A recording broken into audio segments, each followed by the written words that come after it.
And we'll do a roll call, please.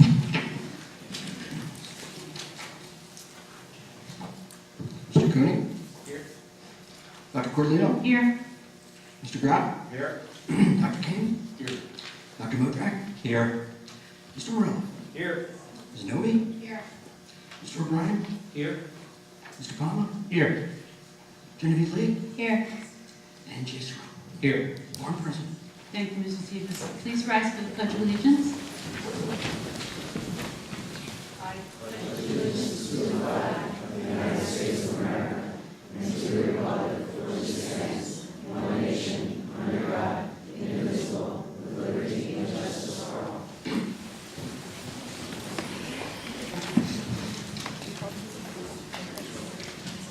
Jim, please read the New Jersey Open Public Meeting Law statement. New Jersey Open Public Meeting Law is enacted to ensure the right of the public with advance notice to attend the meetings of public bodies in which any business affecting their interests is discussed or acted upon. In accordance with the provisions of the Act, the Montville Township Board of Education approved this meeting. Notice of the meeting has been posted in the municipal building, the Montville Public Schools, the Montville Public Library, the Montville Township Board of Education Administrative Office Building, the Montville Public School website, and advertised in the Daily Record. Thank you, Mr. Davis. We'll hear from our high school student representatives. Good evening. How are you tonight? Doing well. How are you? Doing well. Thank you. All right. Good evening, everyone.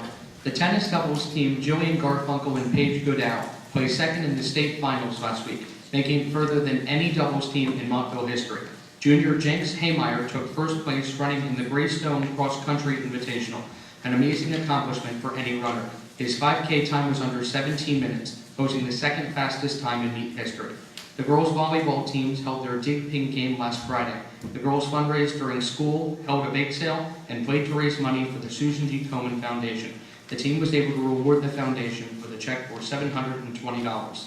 The football and cheerleading teams will be hosting a pink out this Friday, also hoping to raise money for breast cancer awareness. The game will be the homecoming game where the kings, queens, princes, and princesses will walk down the field with their families. Fall sports are coming to an end, with most sports entering state tournaments and hosting their senior nights, which signify the last of the home games. This past weekend, the forensics team participated in the New York City Invitational, their second national tournament of the year. Some of the results included Natasha Dusage placing sixth in oratory, and Noah Weinflash reaching the semifinal round. Jay Surratt and Christopher Mayer advancing to semifinals in extemporaneous speaking, and Pranav Kumar advancing to semifinals in congressional debate. The MTHS forensics team, advised by Ms. Mary Gormley, was accepted into the National Speech and Debate Association's Societe Day 300, an honor reserved for the top 1% of schools nationwide. The Friends of Rachel Club, which will continue to spread kindness at the school after the Rachel's Challenge Assembly, is in full force. It is in the process of formulating events, and senior Jay Surratt will serve as its student leader. It has already scheduled a kindness dinner and Student of the Month initiative at the school. This initiative will allow for teachers to nominate a boy and girl student each month that show the kindness they have for those around them. This Thursday, October 23rd, will be the night of the annual homecoming dance at the high school. This year's improvements include a new photo section and free food for all. Additionally, homecoming kings and queens for each class will be announced at the dance. Students are excited for this great event. This Friday, October 24th, the homecoming kings and queens will be honored with their parents on the 50-yard line during the varsity football game. The team is also excited to try to win its first game of the season. While fall sports are coming to an end, winter sports are quickly approaching. Teams are already planning for a great season with new fun events and games for students. Thank you. Would you please extend our congratulations to the forensics team for the distinction of their entrance into the Societe 300? It sounds like it's really a wonderful achievement. And to Mrs. Gormley as well. Oh, certainly. Thank you. Any questions from the board? I'd like to thank them, very comprehensive, and thank you for sharing it with us. Yeah, thank you. Do you have any questions for us? Charlie, you just said there's going to be free food at homecoming, or does that mean you'll go? I'm sure you all heard about the harassment, intimidation, bullying. This is what I have to put up with.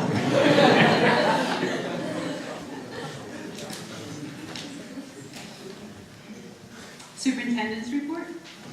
So on that note, good evening, everyone. It's good to see you, and it's good to see so many people here. The first item that I just like to make a couple of remarks about is about health-related topics. As our parents in the community are aware, I've been consistently sending out updates from the Center for Disease Control and the New Jersey Department of Health regarding the situation with the health concerns that are around our nation and certainly within the state of New Jersey and the community. So I will continue to update the community information that we receive about illness directly related to our own school district. Certainly it's confidential, but in fact the sense of the illness, whether it's virus and things like that, we can of course take all the precautions necessary to keep our community informed, to work closely with the Department of Health. So at this point, I'm pleased that things are calm and we're in good shape. But again, we'll continue to give you updates as we receive them from our state and governmental agencies, and continue to make sure that our nurses are working diligently to check attendance and to check in with our parents regarding the health of our students and staff. So if you have any questions about those items, as was pointed out in the bulletins that we've been sending home, please feel free to check with the school nurse in your child's school. And certainly if you have any other larger questions, feel free to, of course, contact me. I'll certainly discuss those concerns with you. Any questions from our board about any of that? I've been updating the board as those notices have gone home to our families. Okay. So this evening, and one reason we have so many faces in our audience is that our science research students are with us this evening, and I thank you all for being here. I recently was in a science research class at the high school, observing some of the work that they're doing. For those of you who don't know, our science research program is a 3-year program. Students join our program in their sophomore year, and now that our program is in its 3rd year, we finally have seniors in the program, so we have students representing all 3 grade levels. It's a program where our students get to do authentic science research, so it's a very independent-oriented kind of program with support and mentoring from our 2 science teachers, who are here tonight. John Hensel and Rachel Salazar, our 2 teachers. Also with us tonight is our supervisor of math, science, and business, Dr. Sandy Schwartz. And our students from time to time visit us here at board meetings and give us some wonderful news about their program, let us know what's going on, and so they're here this evening. So I know that there's going to be somewhat of some data or PowerPoint behind us. So our board members would be invited to join the audience so that you can see the presentation. And I want to introduce John Hensel and Rachel Salazar, who will introduce the program.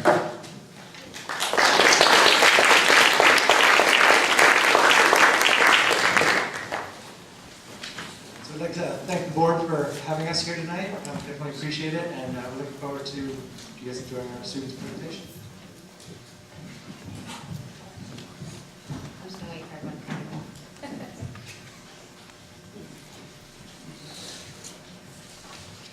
Mr. O'Brien, you have a great seat right next.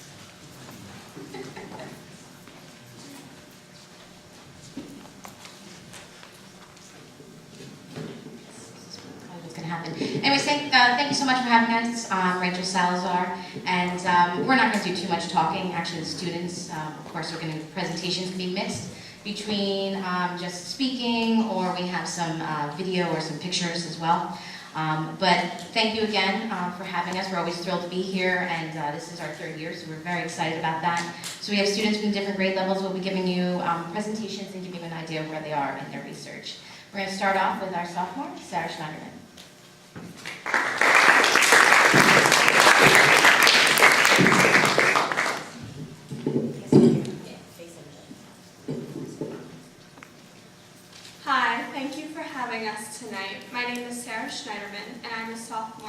Science Research Program.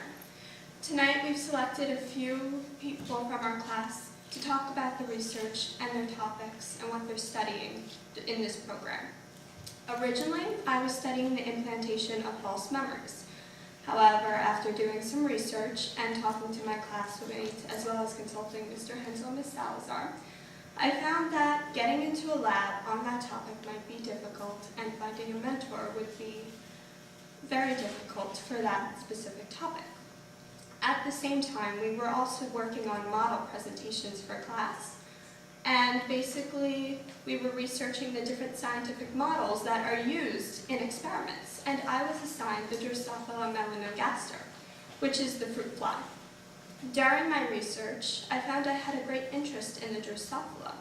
So I started reading more articles, and I found very interesting articles, and now it looks like I'm going into the topic of Drosophila and epileptic seizures.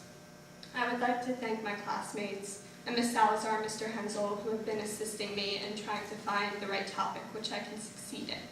And now here's Drew to tell you a little more about his topic. Thank you.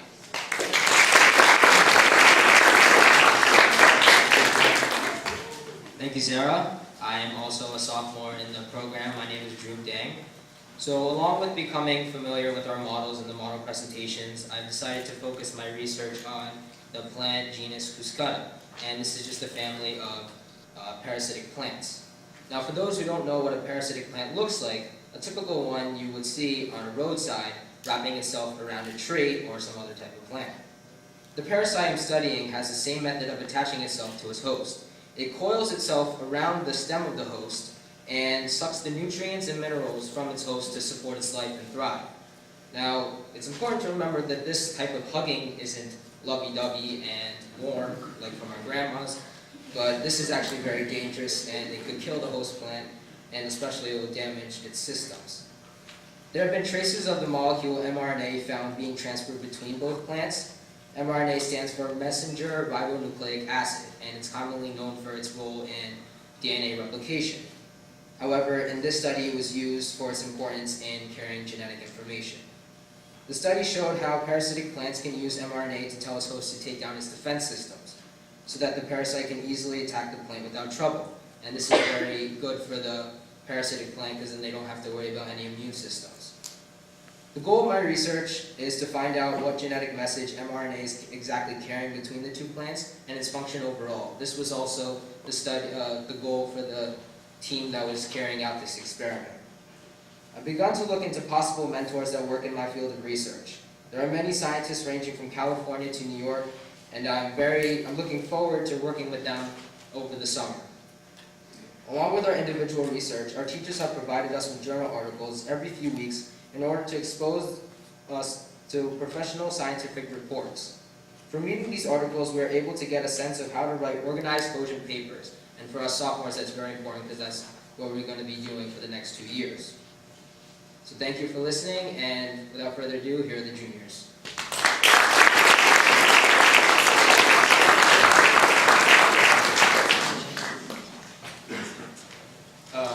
Hey guys, my name is Alex, and I'm a junior in the Science Research Program. The topic that I am researching currently is actually shark conservation. I'm currently researching populations in the northeastern Atlantic. However, this summer I went down to Belize and did some research down there at Glover's Reef, which is a marine reserve. I worked with Dr. Damian Chapman and worked alongside several PhD students as well. The main focus of the trip was to compare shark populations inside Glover's Reef to the outside of the marine reserve to see if the species inside the reserve were actually greater than the outside the reserve, so that maybe in the future they could deploy more marine reserves and save more populations. This expedition has been going on since 2002, and my group was actually the last ones to go out and complete the study. My topic is very visual, so I have a short clip of some of the work I did over the summer. I'll show you guys, and then I'll explain it after. So that's one of the sharks that we caught. So what we do is we would actually, we would catch it, we would measure the length from the tail of the shark all the way up to the head, and we would tag it. In this shark, actually, you can see it's already been tagged, so it's grown algae and other organisms on it, so we had to wipe it off. And since that this one's already been tagged, we can see where we've caught it last and where it's migrated to and how much it's grown. And the reason why they deployed this marine reserve is because a couple decades ago, you used to be able to go down to Belize and you used to be able to see schools of great hammerhead sharks swimming around. But recently, their numbers have been decreasing so much that you'll be lucky to even see one. And so I went down there, we did some research, and yeah.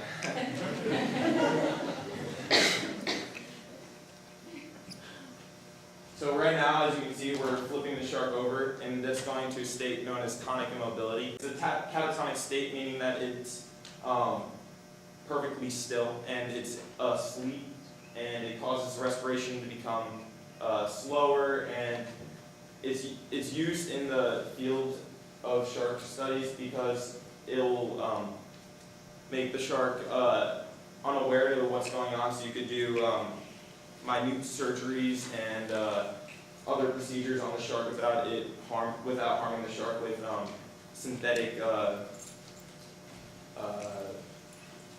undergoing to make it not feel anything. Oh, so right there we're taking a measurement of the shark, and sometimes if you do not take the measurement correctly, actually what happened to me is I was holding the dorsal fin of the shark, and when I was leaning over the boat, someone that was taking the measurement wasn't taking it correctly and did not have it by its head, so that the shark thrashed and slapped me in the face with its tail. It hurt.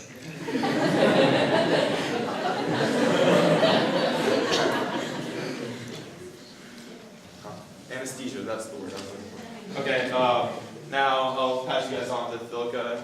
She'll tell you what she did over the summer.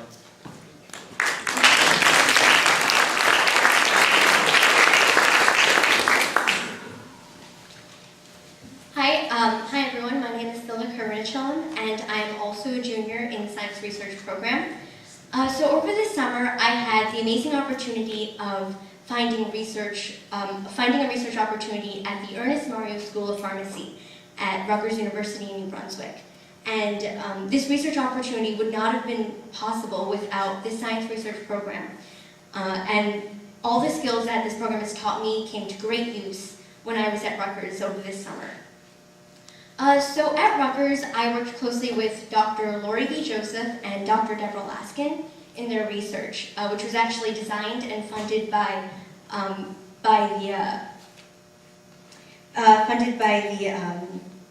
Homeland Security. Sorry, it was funded by Homeland Security. Actually, shortly after 9/11, the Department of Defense assigned research to several labs across the nation to better understand terror weapons. And Rutgers specifically was assigned to better understand chemical terror weapons. So over the summer, I got to study a lot about sulfur mustard gas.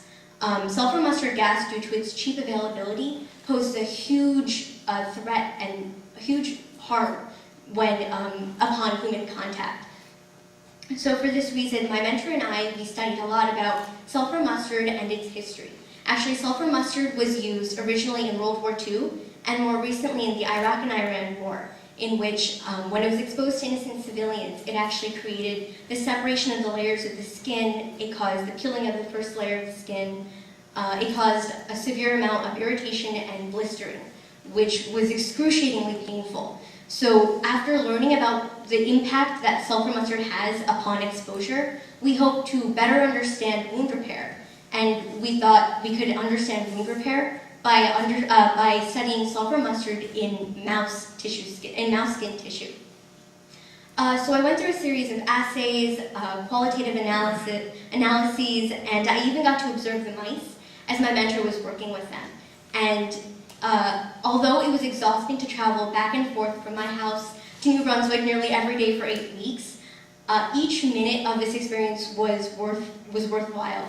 I learned a lot not only about science under the guidance of Dr. Joseph, but also a lot about workplace professionalism. I learned a lot about accountability, maturity, things like that I know will carry me very far in a future career of science. As for this year, I am working and collaborating with Mr. Hensel and Ms. Salazar, my mentor, to create a paper on what I learned over the summer with sulfur mustard. And actually, in regards to Mr. Hensel and Ms. Salazar, they've helped me a great deal. They've offered a lot of feedback, advice, knowledge that I know I'll be able to utilize when I start applying to competitions.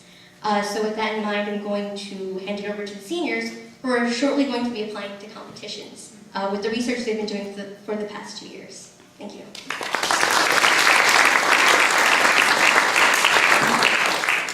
Hello everyone, my name is Pujan Shah. I'm a senior in this program. Going into my 3rd year, I'd first like to take the chance to thank everyone who's made this program possible. On behalf of all the students in the class, we really appreciate the opportunity we're given to do our own independent research. It's really something special that I would have never thought I'd be doing when I was in high school. So right now, as some of you might recall, I presented here last year. My topic used to be rockets, where I researched different types of rockets and how, going into the future, we can improve on that technology. This summer, however, I got the opportunity to work at NGIT, and my research topic actually changed to windmills. Today, wind energy is a very important field of research because it's being explored thoroughly. I was given a chance to work with Dr. Ravindra at NGIT to design a new type of wind turbine. This new wind turbine would use magnets as a source of reducing the friction, and this would greatly increase the energy efficiencies in a windmill. So we're working on a prototype at NGIT, and we are in the process of also writing a paper. And it's been a really great experience, and I hope to apply to competitions in the next coming months. One of which Paige and Noah last year had applied to, which is JSHS at Rutgers. So we all look forward to the chance to compete at competitions, hopefully do well. I'm going to now hand it off to Margish, who will also talk a little bit about his research.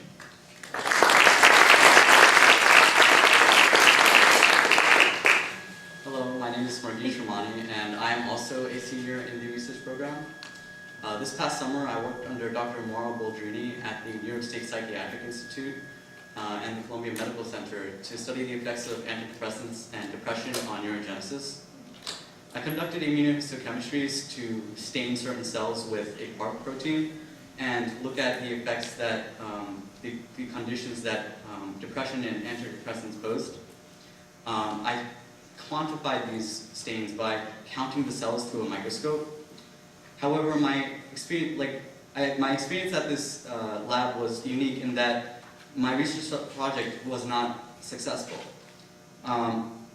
We conducted this research and we're not able to find the data that we're looking for.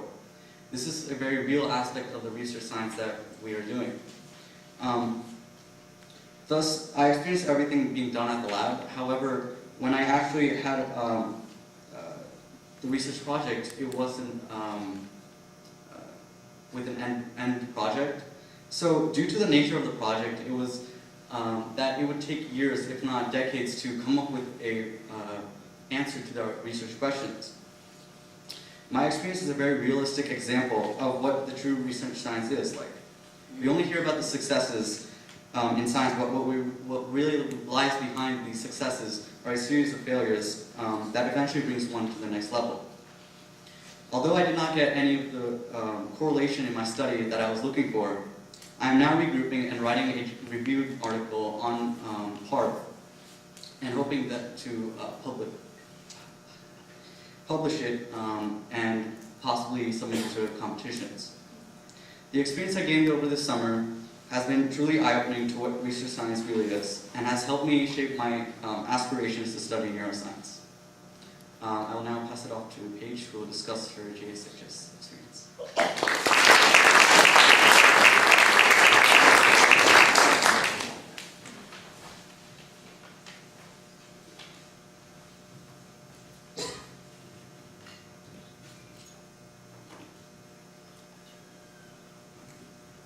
Good evening. Like Marie said, my name is Paige Hamill, and I'm a senior in the Science Research Program. And last April, I went to Washington, D.C. for the National Junior Science and Humanities Symposium. And for me, this was a really amazing experience. It was a week-long competition where I went down with 4 other students from New Jersey. And in general, there were over 100 high school students from across the country that participated. And I really enjoyed sharing my research with others and hearing about others' research. And there was just a very strong sense of community throughout the whole week because all of us were high school students sharing and participating in research. So if you can see the picture up there from left to right, it's Jason, Adita, Jennifer, myself, and Laura. And these were, all of us were the students from New Jersey that went. And throughout the week, we all got to be really good friends because we were spending the whole day together. And that's us at the train station arriving in Washington, D.C.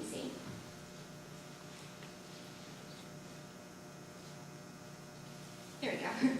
So throughout the week, there were many wonderful speakers. This speaker here, she was a researcher for the Navy, and she did research in engineering.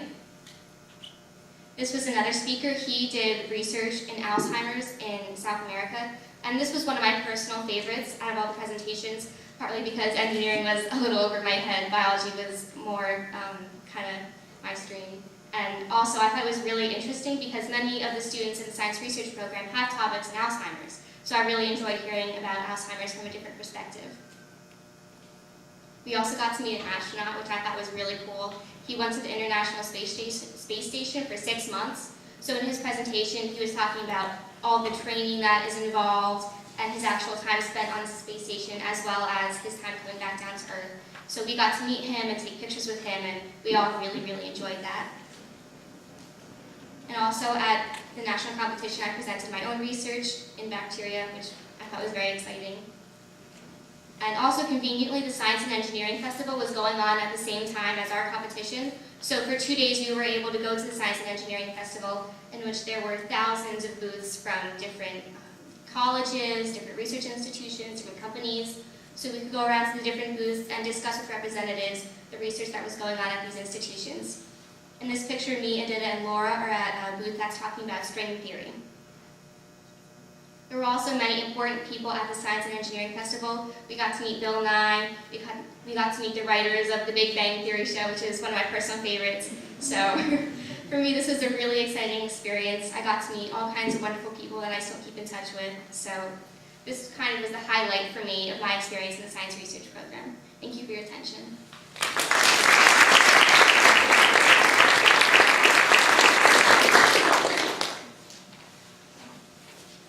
Hello, my name is Randy Devitt. This summer I was able to work at Drew University, working on creating a confocal microscope for use in many of their biolabs. A confocal microscope is actually a very interesting thing because with other traditional microscopes, you have to separate a subject into extremely thin slices, traditionally the size of the paper like that. But with a confocal microscope, you're actually able to use light instead, and you optically section it. So you identify certain points of your subject and are able to look at it. However, I'm now a senior in this program, and it's been a hard 3 years. We've had to deal with a lot of things, and there's certain groups of people we'd like to thank for our time in this program. To begin, we'd like to thank Dr. Schwartz, Dr. Fried, and all the members of the Board of Education for their continued support of our program. Without you, it wouldn't have been possible. In addition, we'd like to thank Mr. Hensel and Ms. Salazar, because they've been there for all 3 years. Even though Mr. Hensel wasn't originally in the program, he was still there helping us every day. I remember seeing him come to our classroom multiple times. And lastly, there's one more group of people that we'd like to thank, because without this, none of this would be possible. Before we could drive, they were there to bring us places, they were there to answer questions, and that is our parents. Because without them, we would not be here. As a final closing note, we'd like to formally invite you to our symposium on June 1st. We hope to see you there, and you'll see many of us presenting on that day, whether it is a presentation like this or on a poster presentation. Thank you very much for your time, and we hope you enjoyed listening to us.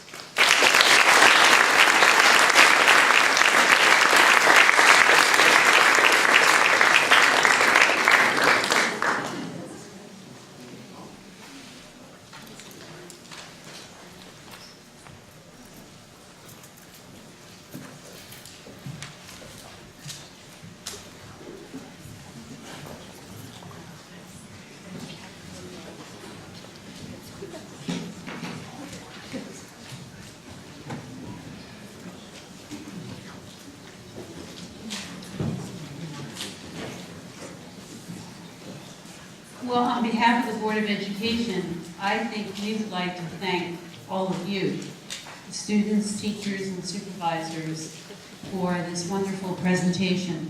Back in the summer, when we had our goals setting meeting, Dr. Freed, as we develop goals to make our school district better and better every year. And it's not just we want to become better and better, we want to become a school district of distinction. And what you find, ladies and gentlemen, are proving is that we are a school district of distinction. The material and the topics, the depth of study is just incredible. I remember personally seeing some of you talk about your projects when you were sophomores, and my recollection is that you were very enthusiastic, almost giddy, in your presentation of certain topics that you wanted to study. And now, to watch you as seniors, I'm really in awe. Attending a medical professional conference, you are as poised as any lecturer that I've seen at professional conferences. You're poised, you're knowledgeable, you're confident, and it's just, I'm so thankful we have this program. I'm so thankful that we're expanding it and that more students will have an opportunity to do this kind of learning, because this is learning at its purest form, and I'm so proud of all of you, and I thank you for being here tonight.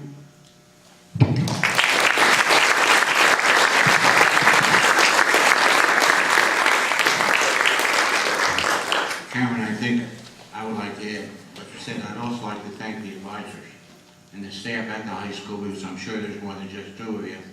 And I think the young man who spoke last, I think the parents deserve a round of applause too. All of them.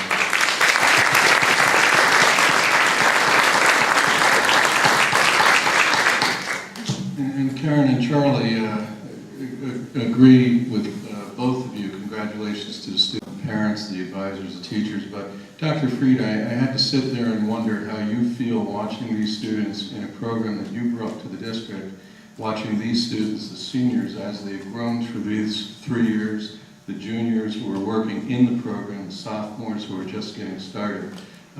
It's a monumental event to bring a program like this to a district. So it must be a great feeling for you, and thank you so much for the work that you do in bringing this program to the district. Thank you.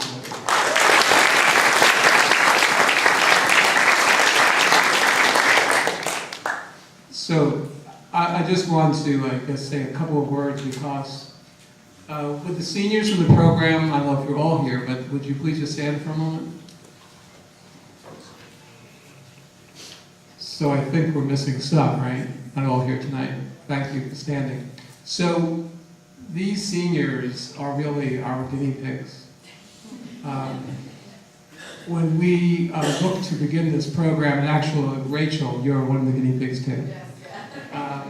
When we looked to begin this program 3 years ago, nobody quite knew what it was, right? And everyone thought, should I take that program or take a more traditional science program, right? Because you're giving up something to take this, and will it be worthwhile, and how will it affect my grades, and will colleges like it? But the young men and women standing in front of you took that risk, and now, of course, we have our juniors and our sophomores, and hopefully many kids after them who will follow in their footsteps. But they took that chance, and Rachel took the chance to jump into the program. And so you've paved the way, and what the unintended consequence, or maybe not so unintended, of this very student-centered program, because that's really what it's about, right? It's about you and your learning. The real power to this program is now we have a humanities research program in 30 different classrooms, which also brings student-centered learning to the forefront. And that has generated a great deal of interest at our high school. We hope soon at our middle school throughout the district, which just, again, brings more opportunities for student engagement and that love of learning we'd like to talk about. So I want to thank the 6 of you and your senior classmates for taking that jump and that plunge into this endeavor. And I know it will help you all as you try to move ahead into the colleges and the careers of your choice. So thank you.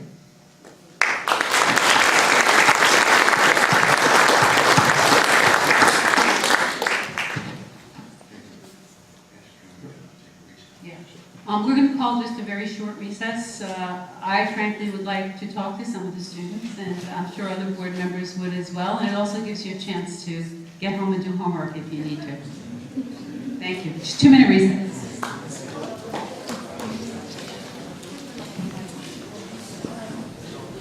Anybody? Facilities, finance, curriculum, policy? Policy. No. We're rescheduling communications, safety. No. Ad hoc. Delegate liaison. NJSBA workshop is next week. I think a few of us are going down to Atlantic City to experience New Jersey School Board's workshop. Yeah, next week already, Charlotte. Tuesday, Wednesday, Thursday. It's a great learning experience, a great networking experience. It's a lot of fun. Morris County School Boards Association has a meeting planned for November 20th. The program topic is STEAM. Science, technology, engineering, arts, and mathematics, and that program will be given by a New Jersey School Boards Association expert in STEM, as well as by our own Ed Fleischman, supervisor of the arts, and I believe Sandy Schwartz, supervisor of math and science. So thank you to our staff for providing that presentation on November 20th. I would encourage our own board members to attend that meeting, since we have staff members that will be doing presentations. Good food, good networking, lots of good friends.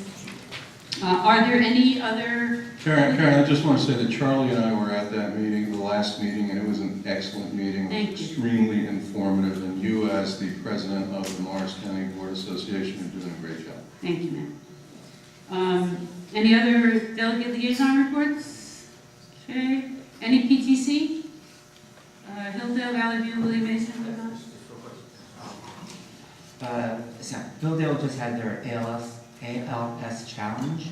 They raised $2,000 for the effort. All the students got to soak their favorite teachers. They had a great time doing it. And I understand that Cedar Hill has been challenged, as well as the Hilldale PTC and the superintendent, the supervisors for all the different, like the math, language supervisor for the district. So there's going to be a lot more challenges coming down the road. Yeah, it's funny you mention that, Dave, because I was at the Cedar Hill Home and School meeting, and they did mention the challenge, and I know my garage was all geared up for it. As to the Lazard PTC, a walkathon was held to raise funds to benefit and contribute towards the cost of living lessons, which is a curriculum or presentation that's actually very popular in the district, and it was $8,000 was raised for the walkathon, and they are continuing to accept donations towards that fundraising effort if someone wanted to, intended to, and didn't meet the walkathon deadline. Thank you, Carl. Is Living Lessons going to be held this year? I know it's held on alternate years. This year. It's a wonderful program. Are there any other Yes. PTC?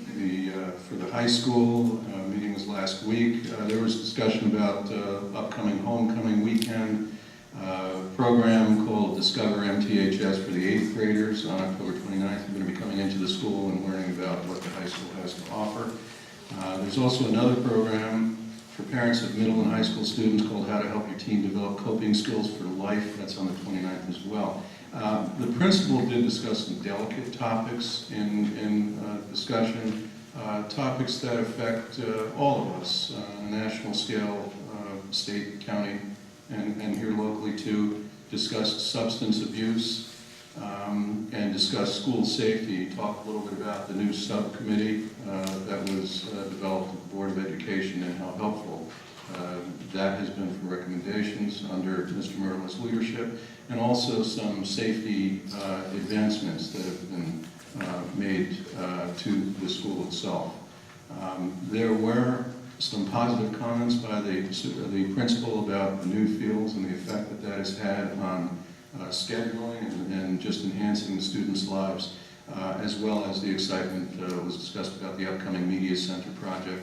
And finally, I did want to let board members know that there are some parents who had some positive comments about the work that's being done by the Board of Education and also by the administration, some positive comments about the technology in the district, the new research programs, the science and humanities programs, and overall just administration of the district as well. So I want to congratulate everybody for those positive comments.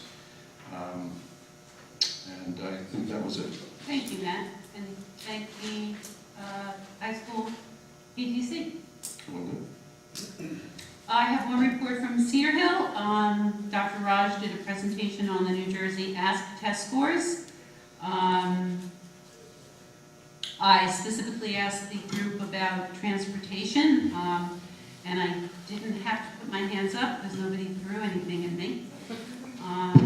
The parents were pleased with the new elementary routes, and they were pleased with improvements at Lazar. So I was very happy to bring that back to Mr. Tevis and to the board.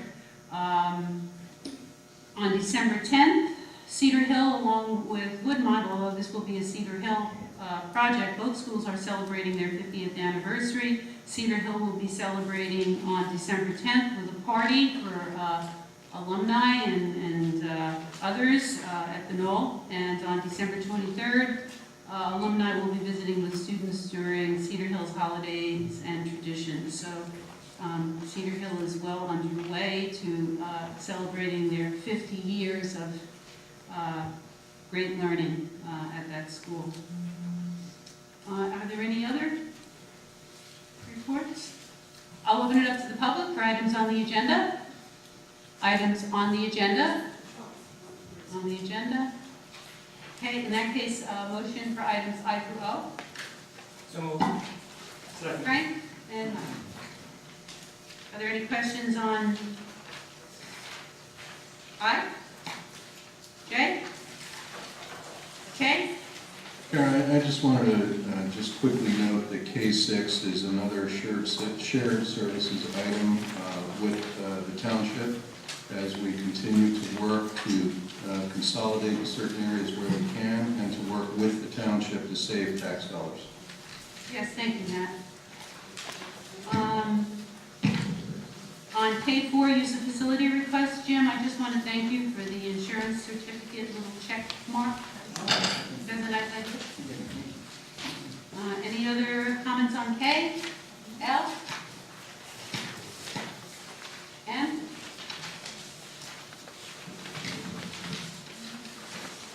And N? There's none. Okay, roll call. Mr. Cooney? Yes. Mr. Palmer? Yes. Mr. Graham? Pardon? Mr. Graham? Yes on everything except I abstain on the minutes of September 23rd. I was not here.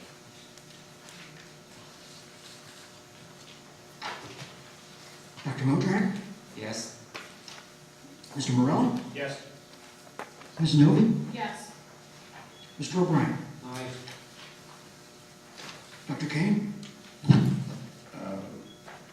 Because I wasn't here last meeting, I did want to make a note that with great regret, I L22 and yes to everything else.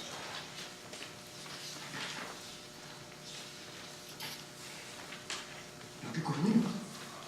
Yes, except abstain on M13. Motion's passed. Thank you, Mr. Peters. Any old business?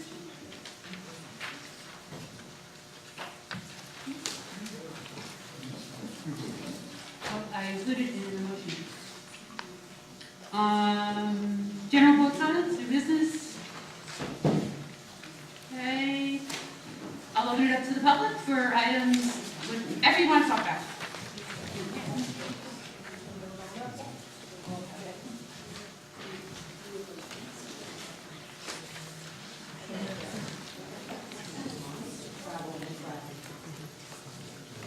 see that.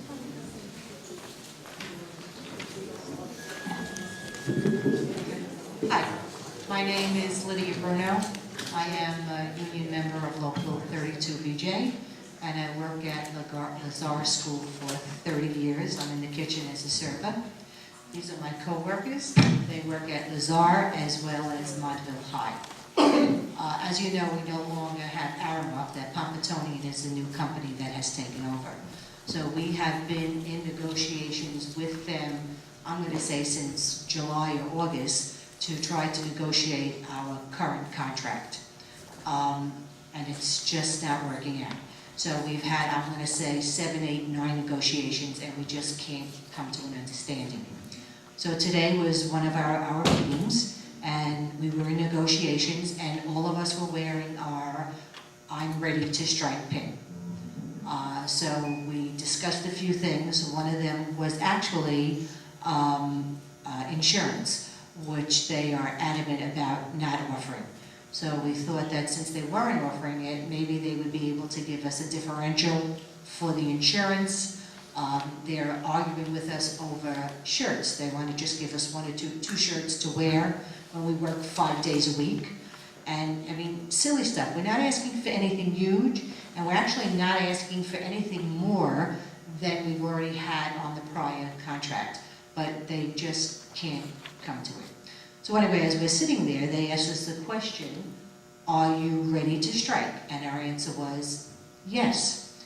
With that, they got up, they left the room, they came back in, and they said, okay, ladies, as of now, effective immediately, you are all terminated. Okay, after 30 years of service. I mean, they're just unwilling to bend in any way, shape, or form. They said, tomorrow we'll have someone in for half of what we pay you, and we'll have them do the work for much less money. So, I mean, we come before you to see if you could help us in any way, shape, or form. We said to them, we're going to come tomorrow morning to work. You just can't do that. And they said, no, don't come. We're making phone calls right now. Well, I'm shocked, and this is the first we're hearing about it.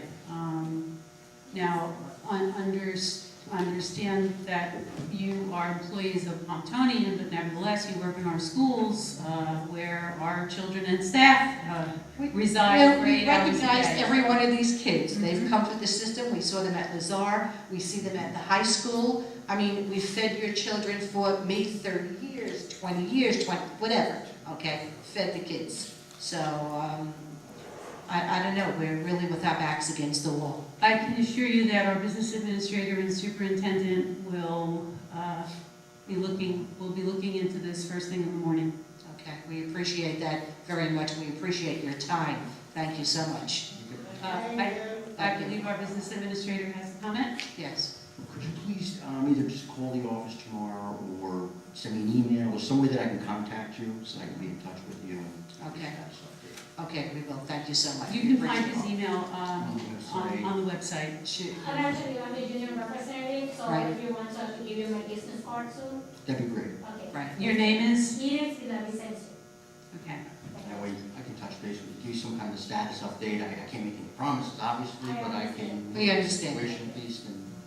And again, this is probably our 9th negotiation with them, and we are not really asking for anything more. It's exactly what they used to have with Automac. That's it. We're not going crazy or anything like that. Let's start instead, right?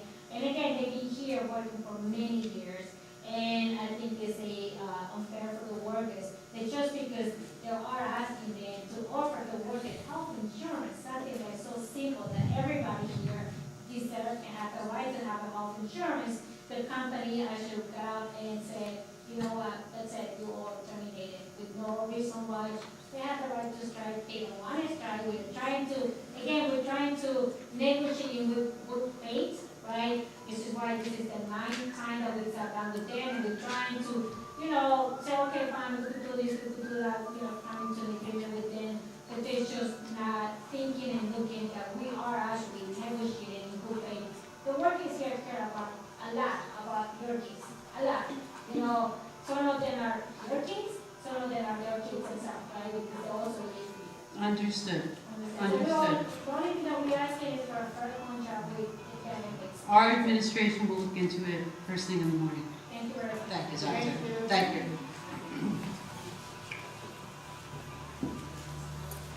Karen? Yes, John.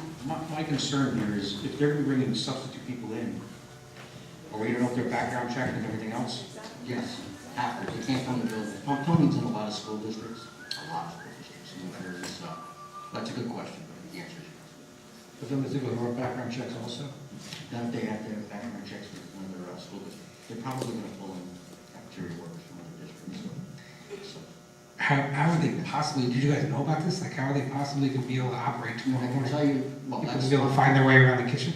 That's Pontonian, they have the managers and they have the assistant manager, that's what we paid them for. And who makes sure that it runs smooth tomorrow for the kids to be eating? Their manager. Their manager will be at our building? But can I just add to something? All of this stuff. You need to come back to the mic. Sorry. And while she comes up, what is their ramifications if they don't follow through on what they're supposed to be doing? I can look at I can look at contractual penalties and fines. Sure, they have election forms. So, since Antonio took over the school Can you district. use a microphone? Sorry. Since Antonio took over the school district, the workers have done every effort in their hands to comply with the new rules and the new work assignments.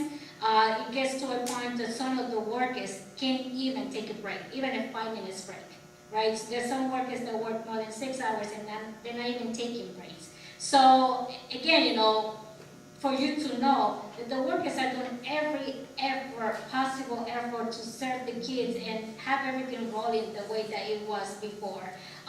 They are experienced workers, so this is why changes are very easy for them, right? From one company to another. They know what they do. They know where the kitchen is, they know even the kids' names, you know, they know everything already. So if they bring even other companies, or other workers, excuse me, that have passed their background, you know, that's great. However, it's not going to be the same service for the kids, right? It's not. Again, you know, they are making a lot of changes and the workers are really accommodating and they are not taking breaks and running like chicken without heads, you know, because they want to make sure that your kids are being served. I can assure you that the Board of Education is very interested in making sure that service provided through Pontonian or any company is quality and safe. So we'll be looking into it. Workers want the same thing for the kids. Yes. They want the same thing. It was a tough decision for the workers to make the decision if they will strike or not, because the first thing that they're thinking, it's about the kids. So it was a very tough decision. And again, you know, we're not asking for anything that they never had before. On the RMI contract, they have a health insurance, they have, you know, benefits, they have, you know, wages and, you know, the whole package, right? And Antonia actually is blaming on you. Antonia is saying, well, the board district doesn't have the money for doing this, so the board district is. So it's everything going back to you, to the board district. Well, like I said, this is the first we're hearing about it. So. Yeah. I know this is the first time. I actually emailed before. I had sent an email to the school board regarding about all of these issues. And so I did get a response, and I forgot the person sent the response. I'm sorry. And you know, the response was that you were going to look into that, but it was all the issues that are pending. We actually wanted you to know because we wanted to really prevent get here or even think about strike. Okay, thank you. Thank you. Thank you. I would be interested in hearing back as soon as possible from the administration. Yes. Regarding this situation. I agree. I would want to wait more. Anyone else from the public? Public participation is open.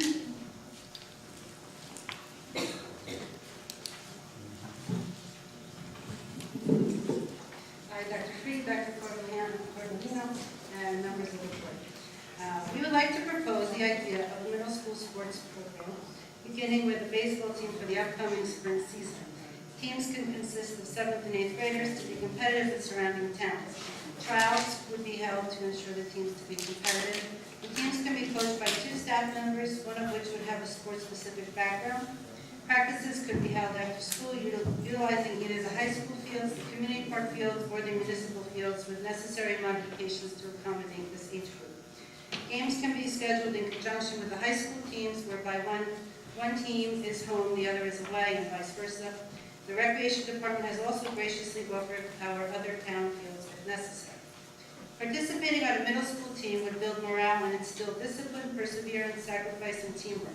All important values teenagers should learn. These real-life lessons cannot be taught in a classroom. In addition, as sports participation is declining at the high school level and many students are leaving town to play a sport, it would behoove the high school to support the middle school teams, as these teams would act as feeder teams for the high school.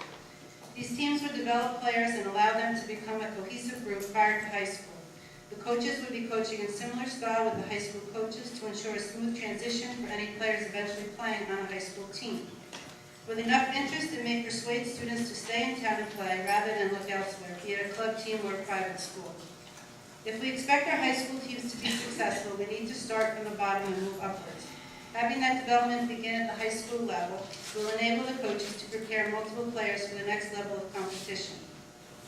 As with any new program, parent involvement will be a key factor in getting this off the ground. Parents are open to paying an athletic fee to offset costs or fundraisers to purchase uniforms and any other legwork necessary when starting and maintaining a team.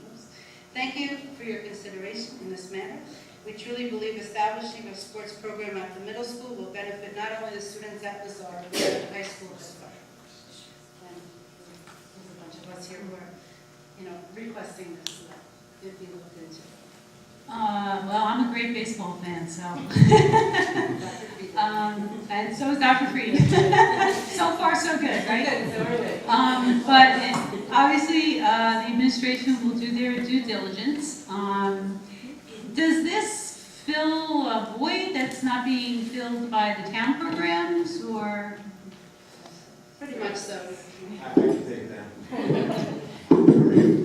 Bill Regan, if you don't know, I'm involved in the Broncos, NBSA, Broncos basketball, football, every sport. So what happens is when they're 12 and they go to Cooperstown, all the kids are in Montville, they want to stay. After that, they all leave and go to club teams. So they're not staying in Montville. So that's the situation. Okay, well, thank you for that answer. Do we have a rec baseball? I'm just curious. Do we have a rec baseball in Montville? Well, We do, but that program, everybody leaves because they don't want to play there. They're ready for more. They don't want to be coached by dads at that age, and they're getting ready for high school. They want to be competitive. So there really isn't anything available. The rec baseball, I can speak for baseball. I don't know about the other sports, but I know that baseball enrollment has declined tremendously. Right now, it's combined 7th and 8th grade, and they still can't field more than 4 teams. 4 teams of maybe 10, so it's really not, that much. And so kids are leaving, and now for 8th grade, usually that rec program is 7th graders, because 8th graders are now done. They don't want to participate at all. So last year, when most of our children were 7th grade, they participated.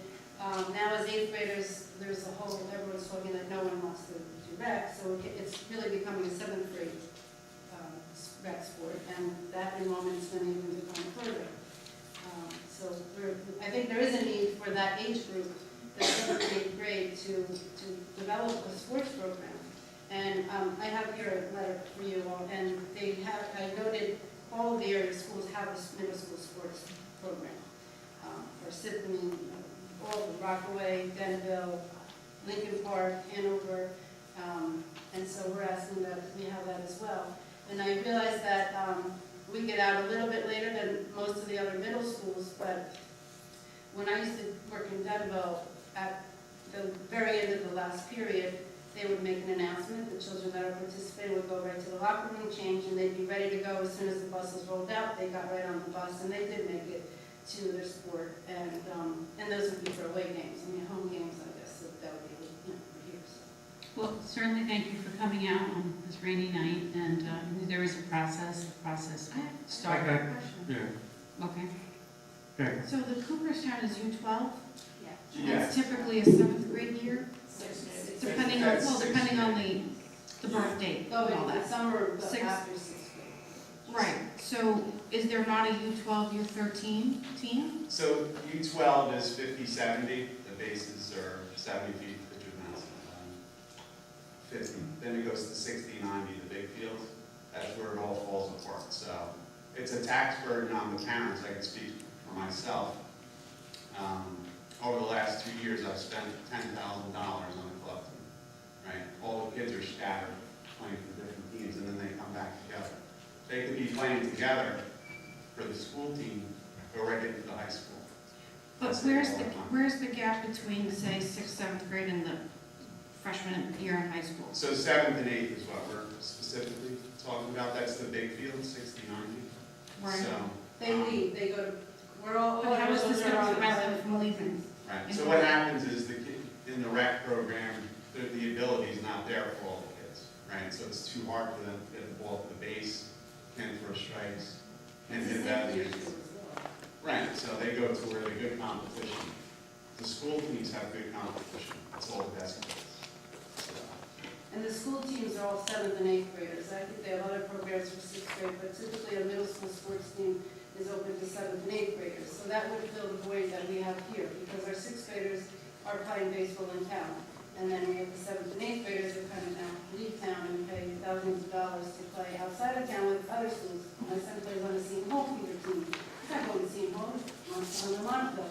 So we all have different, teams that we're on, and it would be nice if we. Seton Hall has a great baseball team. They do. It also costs $20,000 a year. You can pay for it to go there, and I'll send them. But here, I'm going to answer your question. I'm just curious about the gap. Because Yeah. I'm somewhat familiar with the program. Yes, so 2 years ago, Parsippany went to the national finals, the Little League. Anybody saw that? Right. Those kids were good enough at 6th grade and 7th grade to play on the 8th grade team. And then they played on the 46-60 field for their town team. So you can still play for they all played 60-90 for their middle school team, and then they played on the little field for their Little League team, compete nationally. So kids that are playing on Lazard would play 2 games during the week, and then on the weekend, whatever they want to do. They could go play on a Montville travel, they could play on a club team, they could do whatever they want. It's giving them the high school taste early. Getting on the bus, getting changed, having a coach that's not your dad, things of that nature. It also keeps them in Montville. It also gets the kids together. Right now, the current 7th and 8th graders really don't play together at all. They haven't been together in years. So when they go to the high school and they're freshmen, there's no cut freshman year, they're all going to come together and play. And it's going to take some work to get them to be a cohesive unit. So we're thinking if we could start it now in middle school, get them used to playing together, get rid of some of the animosity that may have happened or anything that's just so they're used to playing together again. And then you're developing this nice program, and then they go up to the high school. As freshmen, they've already played together. They learn to play together. They're playing well together. They're being trained by high school, in their philosophy that they use. And so you're happy. Half the battle is done. So Coach Cardinal would take a coach for the middle school, whether it be a gym teacher, whoever he chooses, train him the way the high school team does it, and that's how they run. That's it, no doubt. Are there any other board questions? No, John? there's a lot of things that brought up, and I know the superintendent has indicated to you, he's responded to your emails. That's the same email you sent us? I did inadvertently, yeah. Well, Yeah, I thought, that's the email. what you read tonight? Do we have a No, copy it's of that? changed. It was changed to include all sports. We get a copy of that, because Yeah, I have a copy. there are other programs that have been asked for during the budget year too, and I know the superintendent is considering all things, or I'd like to get him, because there's a lot more things involved, and I'm waiting for the recommendation of the administration before. It's nice to sit here and say, I support everything, but there's a lot of questions I don't have, and having kids go through the school, it's interesting, and I appreciate you taking the time. John? I know I'm more familiar with the softball than I am the baseball. You'd My like kid is to kind of young yet. Ms. Solange. Thank you. My son's just getting introduced to the travel program with baseball. Is there not a 13 or 14 program? Well, To answer that question, there's going to be a rec program, but at this point, there wasn't enough kids signed up to do travel 13 and 14. They're thinking about doing a combined team. They still don't have enough kids because you're required to play rec. If you play in the Lazar school team, you're not required to play rec. So is that what this is all about? You just don't want your kids playing rec? No. No, The no. 13 and He's trying 14 to year a lot team of questions that we is not happening because that age group doesn't want to be coached by dads. If they were to bring in outside coaching, which was a possibility, then I think we would have a different response. They would have had a different response for that travel group. But you can't get two travel teams. It used to be one age group. At this point, they're struggling to get 13 and 14 to play together, much less than having a 13 and a 14. They can't get two teams. They're trying to combine them to make one. And I know on our side, on the softball, and that's how it is. It's 10U, 12U, 14U, It's never 16U. been like that for baseball. Right, but in girls softball, they're not required to play rec. Yeah, they are. The girls that play travel play rec. At what age? Maybe We'll wait to they eighth grade. rules about making them What play grade? rec. We'll wait to 8th grade. No. I do it, I know. But I have to say, it's not, my son will play rec because he likes to play with his friends. So that's not the reason why they're not getting a response from the 13, 14 team. The reason they're not getting a response is because it's dad's coaching. And at that age, we want. What I hear you saying is they want more competitive play. Yeah, we want competitive coaching. We want to learn now. Mhm. Daddy can't teach us everything. And an independent coach, that's not a father that is the executive complaints Yep. like that. And just out of curiosity, how many kids now are currently playing on tournament teams or all the travel? All of that. I can answer that. Well, we had 12 kids on the one team, so. My son was on the 12U Cooperstown team, not this past year, the year before. None of his teammates are playing in Montville at all. They have all, including my son. For that reason, coaching wasn't good. My son has some talent. We wanted him better coaching, better training. So yeah, I'm like Billy, paying a lot of money for my son to go out to Randolph and Chester because that's where it is. And he loves it, he's happy, and he's exceeding in the sport. But it would be real nice if I didn't have to travel 45 minutes, you know, if I had a better coach or I had another alternative. It'd be nice also to play for our school and have some school pride, and we could have pep rallies at the beginning of the season and bring them around to the school and get the kids really excited about something. And he has every intention of playing for the high school. But like Beth said, it would be really very nice to come in as a cohesive team because we were all on the same team. And They're all the moms, all their kids are on the club team, we're all on softball, so nobody plays for. Let me circle back to John's question. So we're only taking 12 of the best kids from 6th, 7th, and 8th grade. It's not rec in the rec program. Not 6. No, I'm not saying that it is. No, if you're a grade 6th grader, you can be on that team. Yeah, we have Albert Poole in Lazar, he's playing, he's in 6th grade. It's the best 12th kid. I was the Cooperstown coach 3 years ago with Alan Maytrop. He agrees with this idea, if you want to. So, he's the president of the Montville. Any more board questions? Yeah, maybe this is obvious and I've missed it because it's 9 o'clock at night. I totally get every child who plays another sport on a club level and on a travel level, so I get that at some point, if your child has a passion about it, the daddy ball isn't working anymore. It just kind of phases out naturally. Yeah. So then why doesn't the association that fields the 12U 13 team hire the independent coach, bring in the coach? Or I the love that question. I I have the answer to that question. Okay, yeah, and I was just, I wasn't sure if it had been addressed. I'm meeting with the board tomorrow night about possibly having the 13-14U team that just plays on the weekend, right? Sundays in the Montville League, Saturdays in the Servo League, which is a club team, with the Montville brand on it, with an independent coach. That's my idea. Through the baseball association. Through Montville, NBSA. And I'm aware of the requirement that the children who play travel have to play rec, and some kids just don't want to play rec. Right. I get it, it's also a time constraint and all of that. So whose rule is that? The baseball That's association? NBSA rule, but if they were on, the 12 kids that would be on Lazar wouldn't have to play rec. They would just play that and travel. That's it. I'm going to be honest with you, I coached at a high school level for softball. And any sort of club program is going to be a higher level than high school, or unless you're in a higher echelon type of program at a high school. Right. So if your kids are looking for a higher end, this is not, I don't know if this is going to answer the call for what they're actually looking for. Well, it's not a replacement for club, because a lot of kids, I found out about this because my son plays for the Cardinals, who's a team that is a competitive team, right? So all the kids on his team played for their school teams, and he had nothing to do during the week, so he didn't play all week. Those guys were getting reps all week long.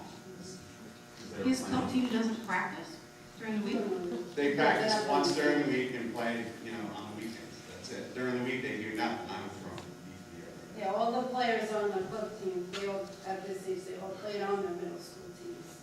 It was mostly the Montville kids who didn't, so they would go play rec or whatnot, but rec is not the same.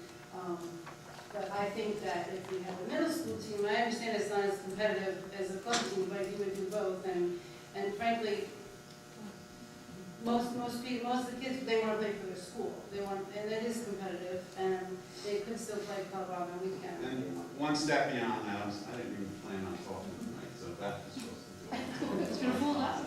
So Coach Cardinale in the summertime is going to have a Legion team. So as soon as the Montville travel baseball is over and Lazar's over, right into Coach Cardinale, he's taking the incoming ninth grade. That's the plan here. So it's a feeder program, which is the goal.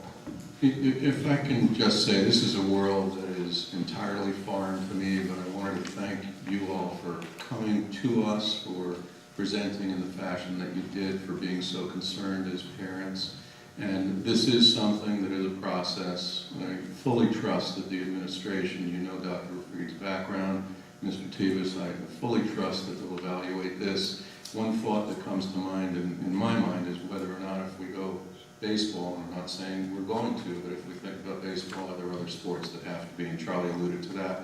But thank you for coming in, and you've enlightened my understanding a little bit. And the idea of children staying in Montville is extremely alluring personally to me. Thank you. You're welcome. That's one question. So, is your anticipation then that a lot of the kids who would play in the middle school team would then also still play club? They could if they want, but they could, because it wouldn't be conflicting. They would do both. You think they would do both? And They could, they don't have to. Some folks that didn't want to put the money out for a club team or didn't have the time on the weekends or whatever. You can do whatever you want on the weekend. Aren't you guys missing the first night of the World Series? Who cares, right? Do you know San Francisco has banned the song Royals? Yes. Go Giants. But also, some parents have voiced that maybe if they tell us to make the Lazar team, they would do Lazar, and then instead of paying the club money, they would spend that on maybe additional training instead. So this boy or girl, they would get the training on the team and play with the reps on the games, but then spend the extra money they would have spent on a club team with some personal training instead. So you could really do anything, but there wouldn't be a conflict because middle school sports are really during the week anyway. And if you want to, I don't know if you speak to other districts, but Mount Olive adopted it last year. It was successful for them, so it's not like an upstart. Just one comment, because I did meet with a couple of representatives, and I did hear you say that you were hoping that this could happen as early as this spring. And at the meeting, I did explain, of course, that we had not budgeted, for middle school sports for this year. Our budget process begins actually probably any moment now for next year.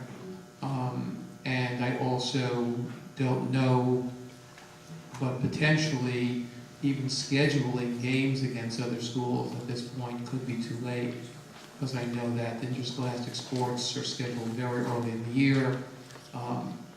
So while I'll never say something impossible, it is something just for you to be aware of, that a process like this might take a longer time than just moving from now to this spring. So just wanted to point that out. Thank you. Thank you. Thank you.